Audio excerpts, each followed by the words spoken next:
IIC Bangalore.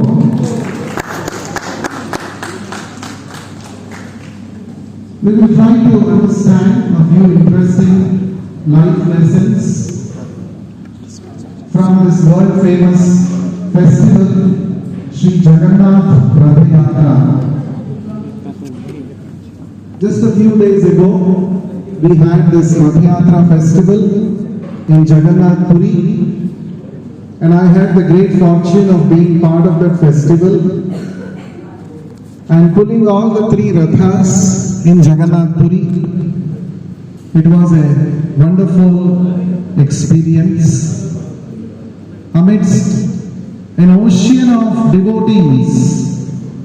Lord Jagannath, Balabhadra and Subhadra, they joyfully rode on their chariots on the Badaganda, the grand road in Jagannath Puri.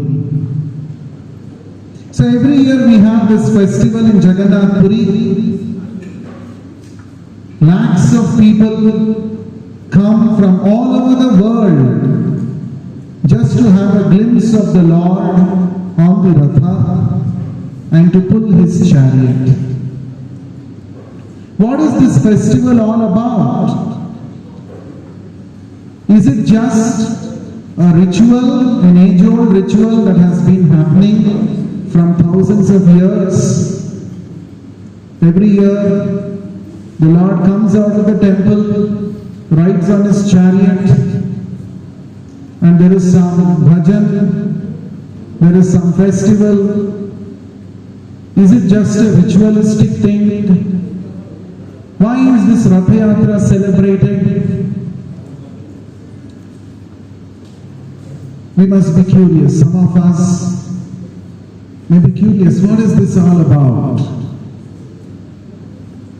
In fact, India is a land of festivals. We have so many festivals.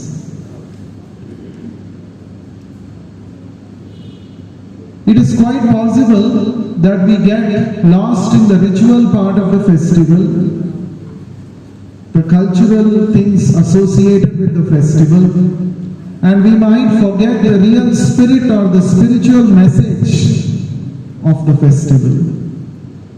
But actually, every festival that is celebrated in our country, in the Vedic culture, there is a lot of spiritual message at the core. And if we understand that message and then celebrate the festival, then we will actually get the real essence.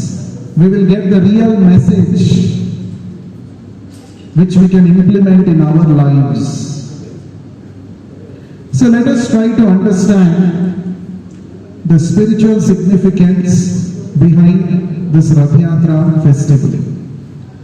I would be narrating two interesting stories, Leelas of Lord Jagannath, connected with this festival.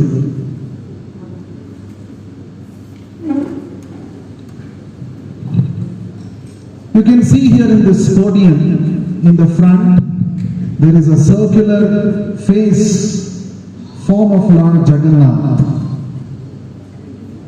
You can see his wide open eyes and a big broad smile which is so captivating to the heart. This is the form of Lord Jagannath, who is not different from Sri Krishna. So some of us might have this question, why this peculiar form of the Lord? How many of you seen the recent Jagannath Puri Rath Yatra live streamed on YouTube? How many of you had a few glimpses of that? There were many videos that went viral after that, in shorts, Instagram, everywhere. So, a huge form of the Lord. And you see, the hands are not complete, there are no legs, but a huge face of the Lord with wide open eyes and a broad smile. So what is this peculiar form? We must be wondering. But there is a very special reason behind this peculiar forms of the transcendental siblings, Jagannath, Baladev and Subhadra. We all know Lord Krishna appeared in the Dwapar Yuga, and he was born in a prison house in the fort of the cruel Kamsa. And as soon as Lord Krishna took birth, he was separated from his parents, Devaki and Vasudeva, and he moved to Nandagaon. And he spent his childhood there in Nandagaon, and there were many demons sent by King Kamsa to kill Krishna. And all these demons were killed by baby Krishna. And then Krishna moved along with Nanda Maharaj, Yashoda Mai and all the residents of Nandagaon. They moved to Vrindavan, and there Krishna performed very enchanting leelas which captivate one's heart. It is in Vrindavan Krishna performed the Makhanchor Leela. It is in Vrindavan that Krishna performed the Damodar Leela and many such Govardhan Leela and many such Leelas Krishna performed. And then all these Leelas were witnessed by the residents of Vrindavan, the Vrajavasis. They were simply sold out to Krishna because of his beautiful, enchanting pastimes, Leelas. And then Krishna moved from Vrindavan to Mathura because King Kamsa had organized a sacrifice. In the name of sacrifice, Kamsa wanted to kill Krishna. So he had made a big plan. So he sent Akrura to bring Krishna and Balaram from Vrindavan to Mathura. And Krishna and Balaram came to Mathura, and all the plans of Kamsa failed, and all the plots that Kamsa had for killing Krishna, all of them failed, and finally Krishna killed Kamsa. Actually, when Krishna and Balaram, they were taken by Akrura on his chariot from Vrindavan to Mathura, all the residents of Vrindavan, they were so much broken-hearted. The residents of Vrindavan, especially the gopis, for whom Krishna was their life and soul, they were all conversing among themselves. Oh, this person called Akrura has come from Mathura to take away Krishna. His name is wrong. He is not Akrura, he is a Krura. He is such a cruel person because he is taking Krishna, our life and soul, away from us. So they all decided that we will not allow the Ratha to go out of Vrindavan. So when Krishna and Balaram were seated on the Ratha, driven by Akrura, all the residents of Vrindavan, the gopis, they all assembled there, blocked the way. They all lie down on the road, and they said, if you want to take Krishna and Balaram away from Vrindavan, let the Ratha pass on us. We are prepared to give up our lives. Without Krishna, what is the use of living here in Vrindavan? Krishna is our heart and soul. Every day we get to see Krishna, and that is how we are able to maintain our lives. And you are taking away Krishna from us. This is intolerable. So they all lie down on the road. At that time Krishna said, please do not worry, I will come back to Vrindavan. He promised the gopis, please do not worry, I will finish the business of killing Kamsa, I will release Devaki and Vasudeva, my parents, and very soon I will come back. And because Krishna had assured the gopis, somehow they agreed, okay, you can go, but please come back soon, otherwise we will not be able to maintain our lives. You can see they were so much attached to Krishna. If someone can become attached to God, to Krishna, like the gopis, then their life is successful. Right now we are attached to so many things in this world. The first and the foremost thing we are attached to is this. We are so attached to our phones. Is it not? Every now and then we keep checking, is the phone there or not? We are so much conscious of this gadget, which is practically ruling our 24 hours. So much we are attached to this. Like this, we are attached to so many temporary material things in this world. But one day we have to give up all these things and go. Even if you are the richest person in the world, you cannot take a single penny with you after you die. Is it not? Can you take away anything with you? In fact, even the knowledge that we have acquired, even the studies, whatever we have acquired, all of this is gone with the body. The only thing that goes with us means the soul, is the bhakti, the love that we have developed for God. That is your eternal credit. That is never lost. All material things will go one day, but the spiritual credits that you have acquired with respect to developing attachment towards God, love for God, that is an eternal achievement. Nobody can take away that from you. So the gopis of Vrindavan are teaching us by their exemplary acts. If at all you want to get attached to something or someone in this world, better you get attached to Krishna. Better you get attached to God, because each one of us, we have an eternal relationship with God beyond this body, beyond this life, that we have forgotten now, and that is why we are struggling. We are struggling in this world. We are not supposed to struggle. We need not have to suffer in this world.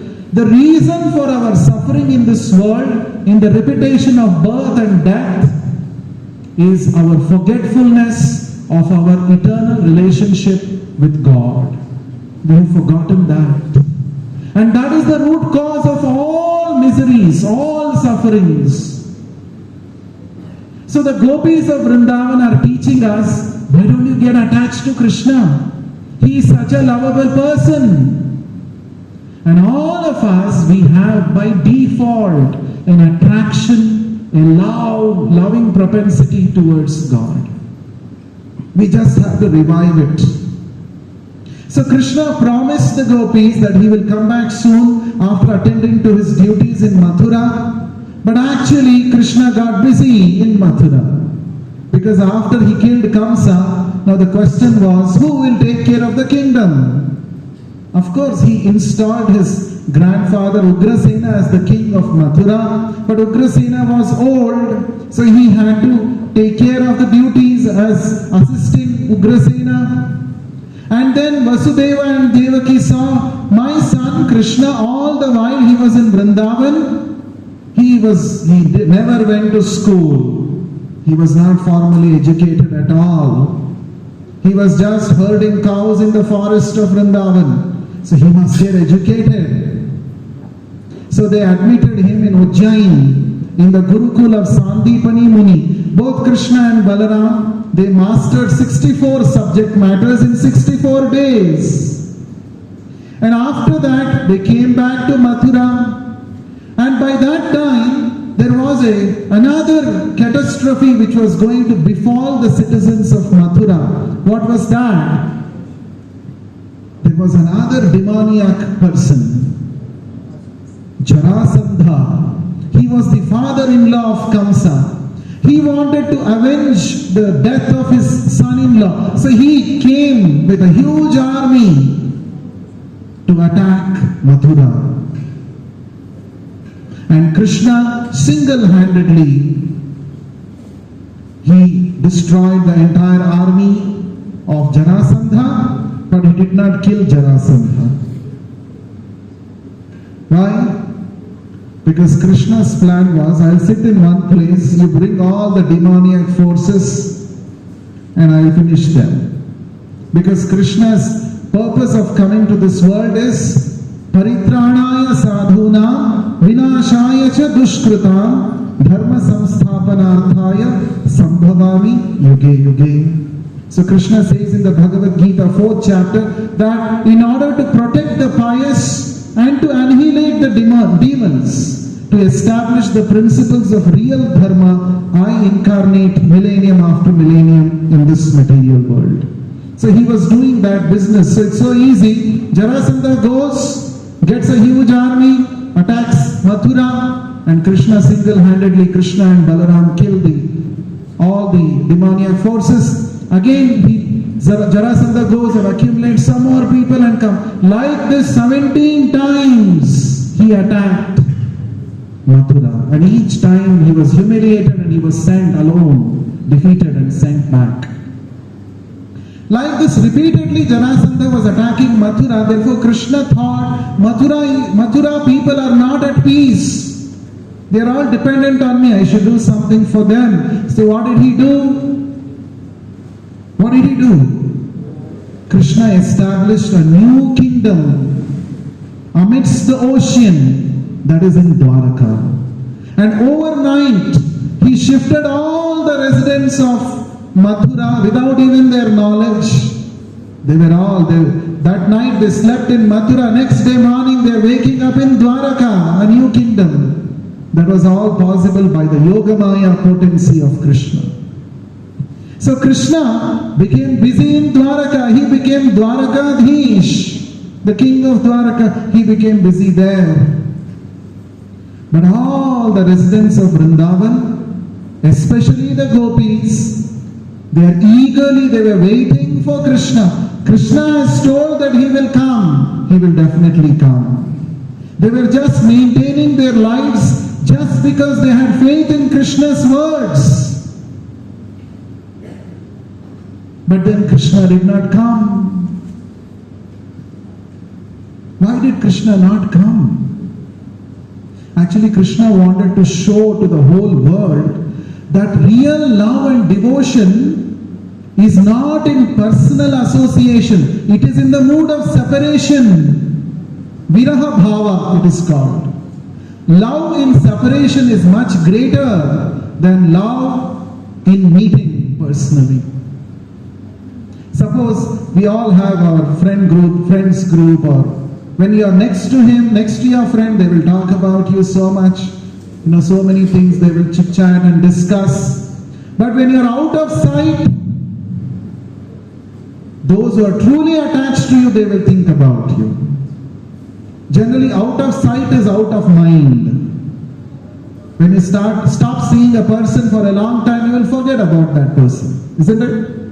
That's material love. That's material friendship. But the gopis did not have a material relationship with Krishna. They had a soul connect with Krishna. So even in the absence of Krishna, constantly they were thinking about Krishna. Constantly they were meditating upon Krishna. Oh, that day Krishna jumped into this Yamuna river and he taught a nice lesson to this snake Kalia, who was spitting poison all over.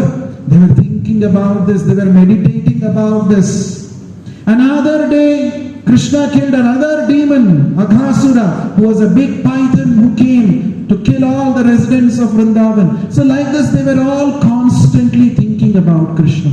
Even though Krishna was personally not there, their minds were dwelling in Krishna. This is real love. It's very easy to remember somebody if they are personally present with you. But when they are not present with you, how much you think about that person, that is real love. The gopis of Vrindavan, they have set an exemplary position. What is real love and surrender and devotion? So Krishna went to Dwaraka, Krishna never came. But after some time, there was a solar eclipse.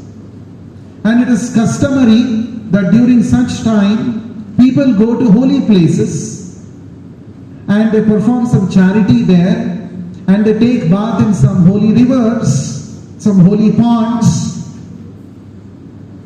So, Krishna, Balaram, Devaki, Vasudeva and all the residents of Dwaraka, they decided that they should go to Kurukshetra during this solar eclipse. And the news spread everywhere and the news reached Vrajabhumi, Vrindavan. And all the gopis of Vrindavan and Nanda Maharaj, Yashoda Mai, who were all eagerly waiting to see Krishna, they saw that this is a nice opportunity. Krishna is coming so close to Vrindavan. Kurukshetra is very close. So they said, we will all go there. And let us go and have darshan of our Kanha, of Krishna. So they all went from Vrindavan very eagerly waiting to see the Lord. And Krishna, Balaram and everyone had already come there. And at that time, the gopis of Vrindavan, they saw Krishna face to face. And it is described in the scriptures that they were looking at Krishna as though they were drinking nectar through their eyes. Actually, looking at Krishna is a festival for the eyes.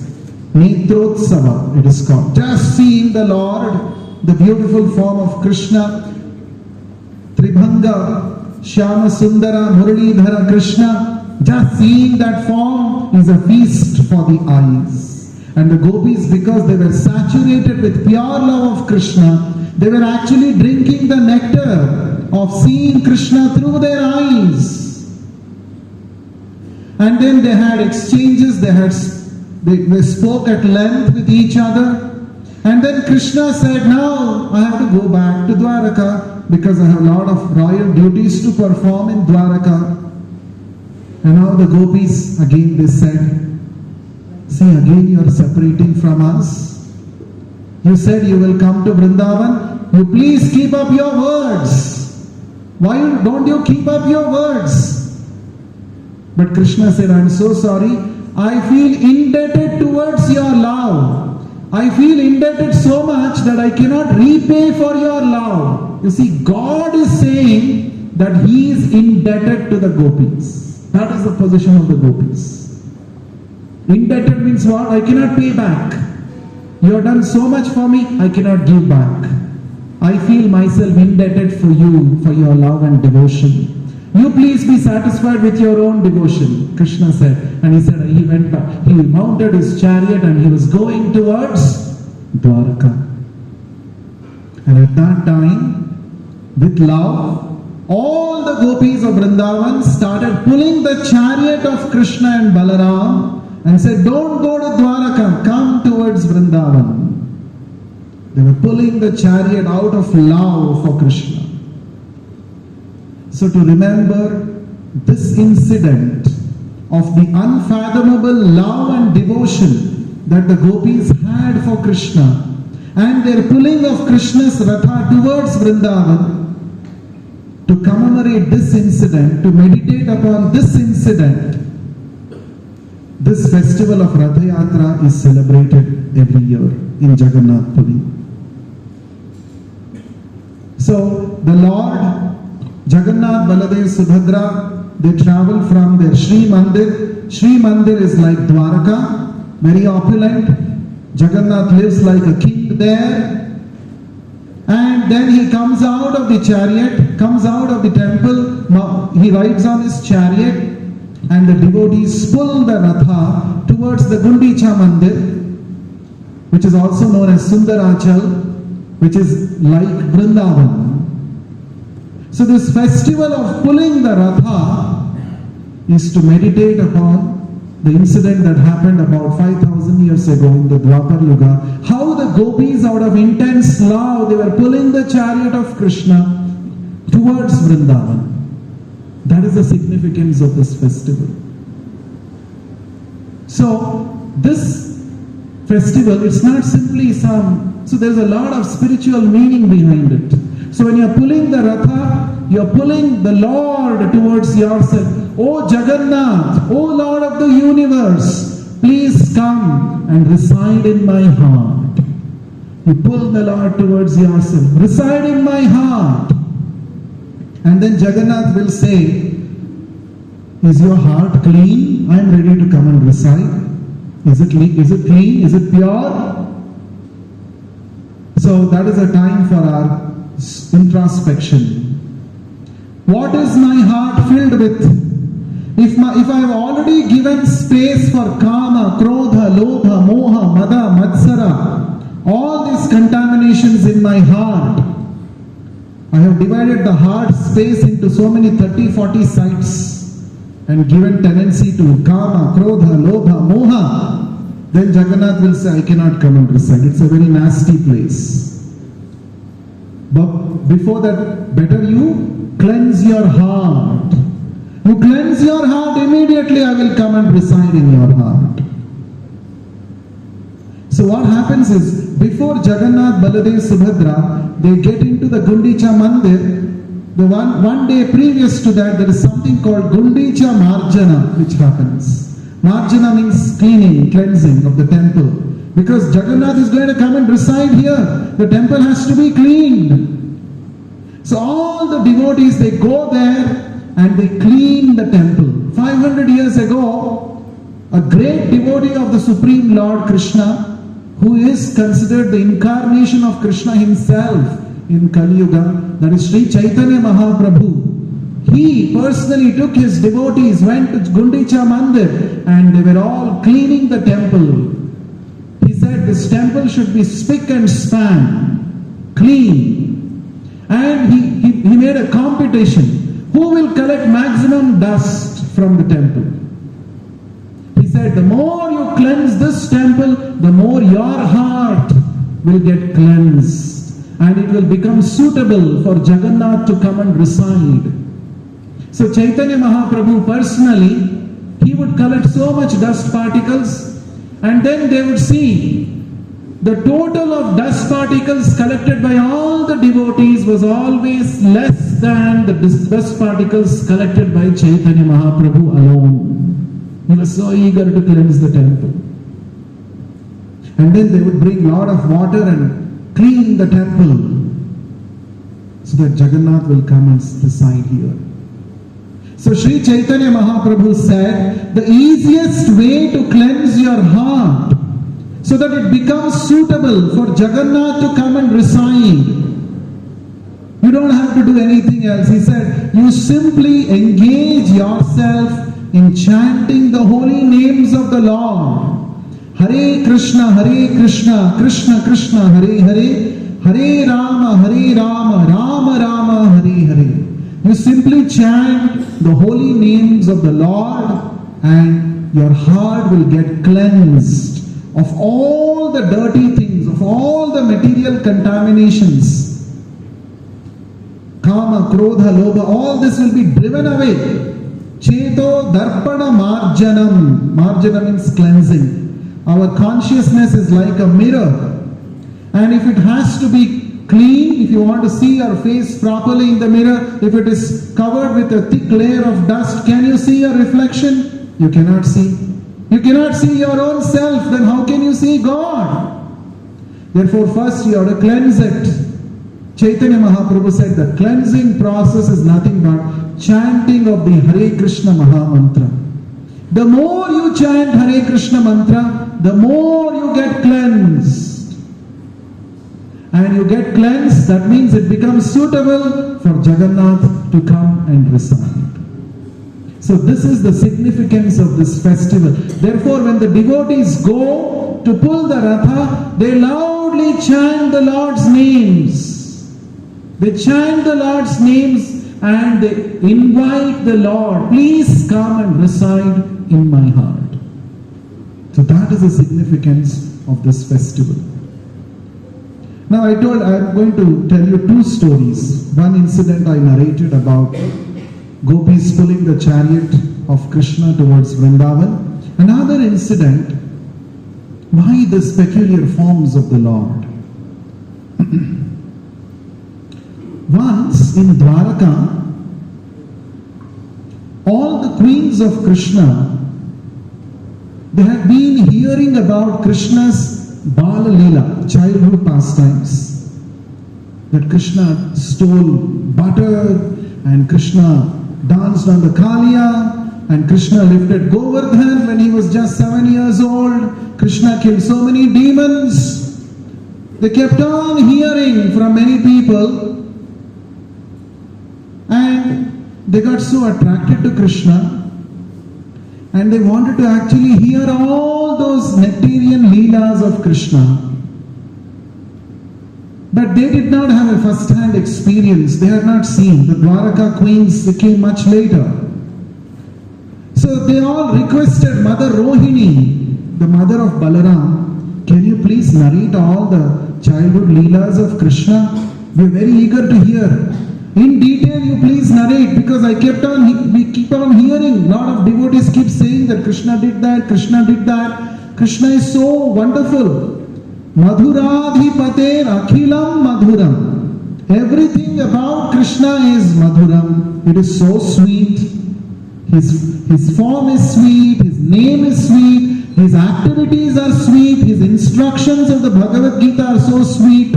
So the queens of Dwaraka, they requested Mother Rohini, you have first hand witnessed all the leelas of Krishna when you were in Vrindavan. Can you please narrate all of them to us?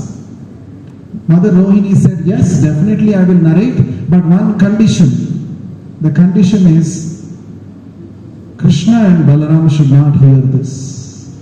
If they hear, they will become very ecstatic. They will leave Dwaraka and they will run over to Vrindavan. Then you will have a tough time. Because the moment you give remembrance to Krishna about Vrindavan and gopis and all of them, his cowherd boyfriends in Vrindavan, he will lose his own consciousness because he is so attached to Vrindavan and his devotees. So they will leave and go. Better they should not hear. So they all fixed the time and date. Okay, this date, there is a special meeting Krishna and Balaram are conducting in Dwaraka. A very important topic will be discussed. So they were discussing in their assembly hall called Sudharma Rajya Sabha. So Rohini said this is the right time. They will not come for 2-3 hours. I will narrate all the leelas of Krishna, childhood leelas of Krishna. But then she said, Subhadra, you stand near the door. As soon as Krishna, Balaram come this side, you please signal us. I will stop the narration. So Subhadra Devi was standing. Subhadra is the sister of Krishna and Balaram. She was asked to stand near the door, and Mother Rohini, surrounded by all the queens, very eagerly waiting to hear about Krishna's pastimes. Mother Rohini started narrating one by one Krishna's pastimes. Pastimes means leelas of Krishna. And they were so enchanted by hearing the pastimes of Krishna. All the queens of Dwaraka, they were ecstatic. They were so joyful just to hear these leelas about Krishna. And Subhadra, who was standing near the door, after hearing the transcendental feats of her brothers, she was stunned in ecstasy. Her hair stood on end and her eyes wide open. She was stunned in ecstasy, standing there. And just then Krishna and Balaram finished their meeting and they both came. Somehow they got to know that this description is going on, and they also wanted to hear their own leelas. So they came. They stood on either side of Subhadra. Subhadra was already, she had lost her material consciousness. She was transported to some other world. She was standing like that, ecstatically, like a doll. And Krishna and Balaram stood on either side of their sister, and they also started hearing Mother Rohini's description about their own Leelas. And when they heard that, they entered into something called Mahabhava, great ecstasy. Jagannath and Baladev, their eyes wide open, their mouths, they had a big broad smile on their face. Their hands and legs, they were just sucked into their body. And they stood there listening to their own activities. So that is called Mahabhava Prakasha. The activities of Krishna are so enchanting that Krishna himself gets attracted to his activities. Actually, the Bhagavatam says, anybody who does not get a change in his heart upon hearing the wonderful activities of Krishna, especially his childhood Leelas, then such a person has a stone heart. Only a stone-hearted person will not get attracted to Krishna. But if we have real heart, upon hearing about Krishna, we actually get attracted to Krishna, because Krishna's activities are so sweet. So just then Narad Muni came to that spot, and Narad Muni saw. He had visited Dwaraka many times before, but he had never seen such wonderful, amazing forms of the siblings. And Narad Muni started performing Sankirtana. He started chanting Narayana, Narayana. He started chanting the Lord's name. And at that time, all the three, the brothers and the sisters, their meditation broke and they came back to external consciousness, as if they were brought out of deep sleep. And then Narad Muni said, "My dear Lord, this form of yours I have never seen before. It is such an amazing form. And I want everybody in this material world to also get a chance to see this form of yours. Can you please fulfill this desire?" So pure devotees, elevated souls like Narad Muni, they are not selfish. Oh, I got darshan of Mahabhava, of Prakasha of the Lord. Okay, it's enough for me. No. They always think about others. Lokanam hitakarino. Others should also benefit. Others should also get to hear about this form. They should get to have darshan of this form. So Narad Muni said, "Can you please fulfill this desire that everybody should see this form of yours?" And Lord Krishna said, "Yes, I grant this wish because yours is a selfish desire, selfless desire. So I grant this wish. Very soon I am going to appear in Jagannath Puri, Shri Kshetra, and all three of us, we siblings, are going to have this form in Jagannath Puri. The whole world can come and see us." And Lord Krishna also said, anybody who comes and sees this form of ours in Jagannath Puri, they will get liberated. So Jagannath Puri is one of the Char Dhams which awards liberation to those who merely visit that dham and have darshan of the Lord. So this is the reason behind such a wonderful form of their lordships, Jagannath, Baladev, Subhadra. And today we are all very fortunate. Don't think it's just by chance you all came here. You all heard about Jagannath. You're seeing the form of Jagannath here. And you also had prasadam of Jagannath. These are all special mercy. It's not ordinary. So we are all blessed today by Jagannath. Shri Jagannath Baladev Subhadra Maya ki. So, a few important to summarize before we close. What is that we can learn from this festival of Rath Yatra? Number one, we can get inspired from the gopis' love and devotion for Krishna. instead of getting attracted and attached to temporary things in this world, let us draw our attention towards the Lord and fix our mind on the Lord, at least for a few moments every day. Second thing is, the Lord is ready to come and reside in our heart, provided we cleanse our heart. And the process to cleanse our heart is also very simple. Just by chanting. Can you all chant together?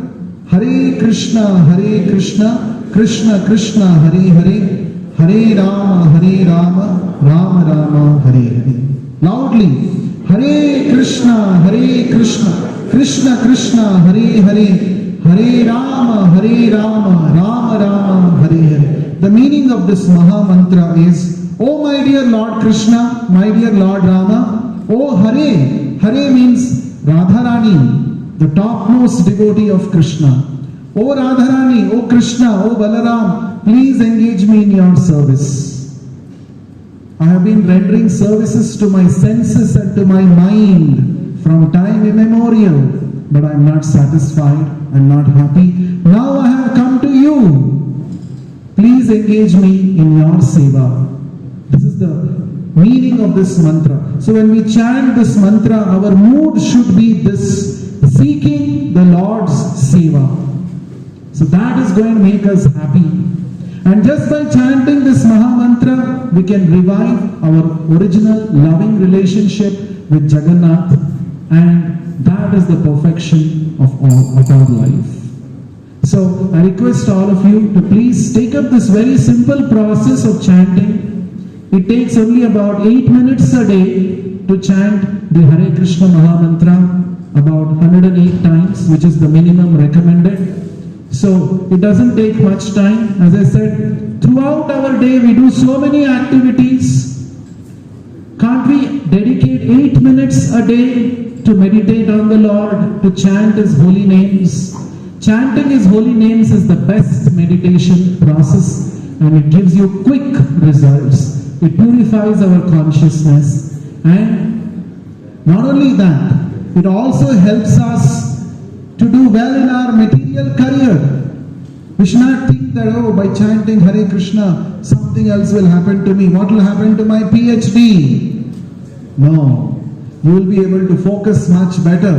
Why? Because you will attain higher level of concentration. You get freedom from unwanted thoughts.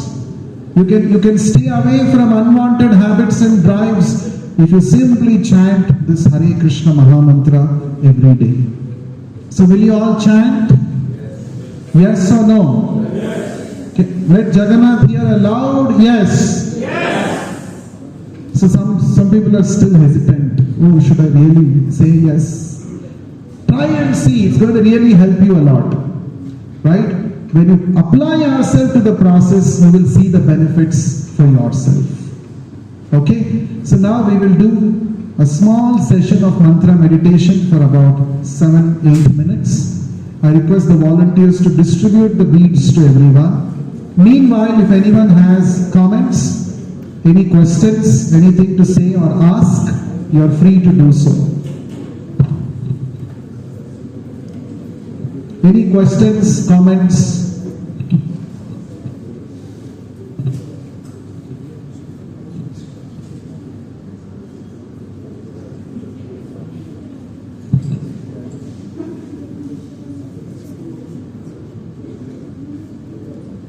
Any questions, any comments? Yes, here. Please pass the mic. Announce your name and then ask your question. I am Antara Dala. So I have a little question. So why Jagannath don't have any fingers in his hand? That's what I said. In that ecstasy, his hands and limbs withdrew into the body. That was a Mahabhava Prakasha. Right? That we don't understand. What is it now? We can't understand. But he became stunned by hearing his own Leelas. That is Mahabhava. That is the reason his hands and legs fingers are not there. But once in a year, on the Bahuda Ratha Yatra day, so about 1000 kg worth gold will be decorated, Jagannath, Baladev, Subhadra. Then they will have their hands and legs. That's once in a year. Right? Good. Any other question anyone has? Any comment?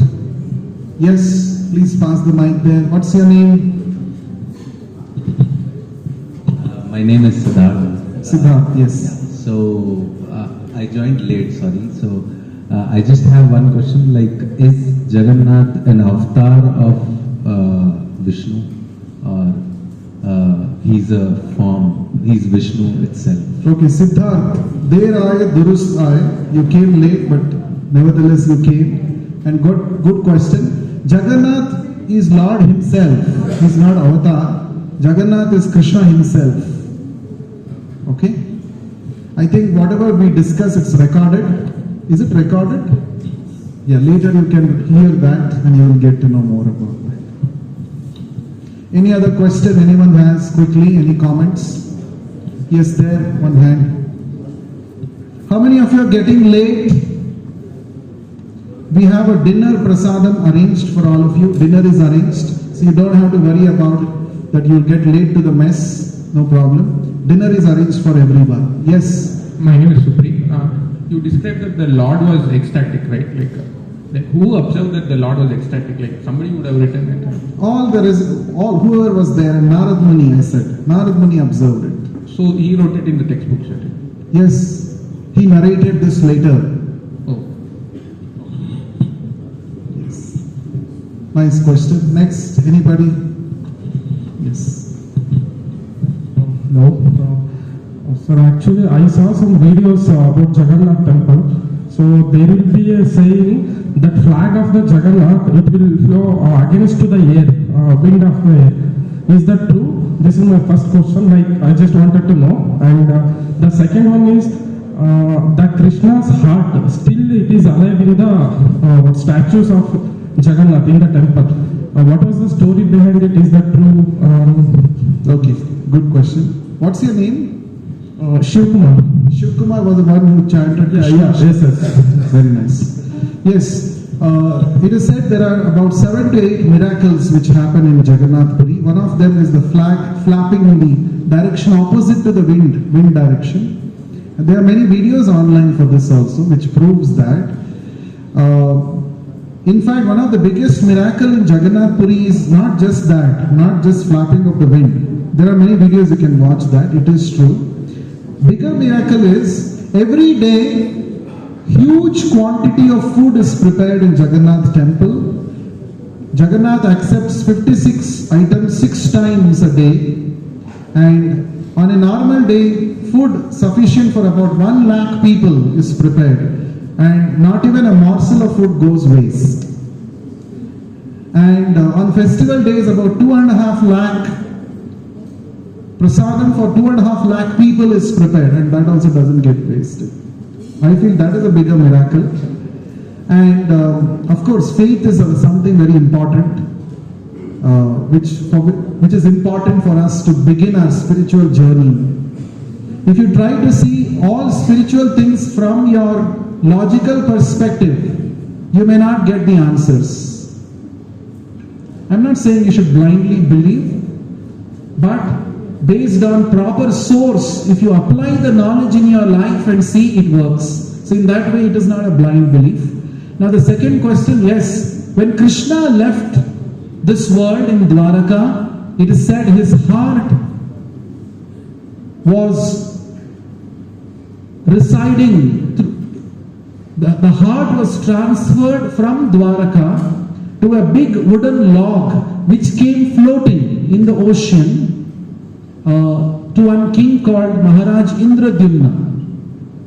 And Krishna appeared in the dream of Indradyumna and he said, you go to this place at this time on the ocean beach, a big log will come, my heart is inside that, you carve a nice deity out of this, a nice murti, and worship in the temple at Puri. So it is the Lord's. So even now it is said that the heart is there. The Lord is there. It's called Brahma Padartha. the Lord is present. In fact, the form of God is not different from God. If you have faith, there are many instances where this form of Jagannath in Jagannath Puri has reciprocated with his devotees who have faith. But for the faithless, the Lord doesn't reveal himself. Naham prakasha sarvasya yogamaya samavrutaha. Krishna says in Bhagavad Gita, I do not reveal myself to everyone. Those who don't have faith, for them I will give the faith that I don't exist. So God only has to give us faith.